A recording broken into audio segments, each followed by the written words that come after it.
Satyabama Institute of Science and Technology, Chennai and Sriperumbudur.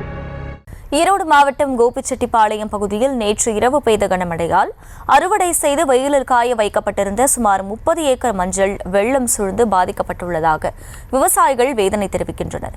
கூடுதல் விவரங்களை செய்தியாளர் மகேஸ்வரன் வழங்க கேட்கலாம். மகேஸ்வரன், வணக்கம். முழு விவரம். வணக்கம் அகிலா. கோபிச்செட்டிப்பாளையம் அதன் சுற்றுவட்டார பகுதிகளில் நேற்று இரவு பெய்த கனமழையால் ஓடைகள், தடுப்பணைகள் நிரம்பி வெள்ளம் பெருக்கெடுத்தோடியது.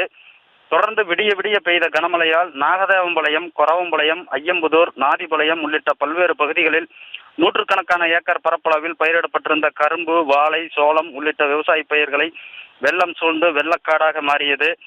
இதில் நாகதேவம்பாளையம் பகுதியில் மஞ்சள் அறுவடை செய்து வேக வைத்து வெயிலில் உலர்த்துவதற்காக மஞ்சள் களத்தில் போடப்பட்டிருந்த சுமார் 20 ஏக்கர் மஞ்சள் முழுவதும் வெள்ள நீரால் சூழ்ந்து பாதிப்பை ஏற்படுத்தியுள்ளது.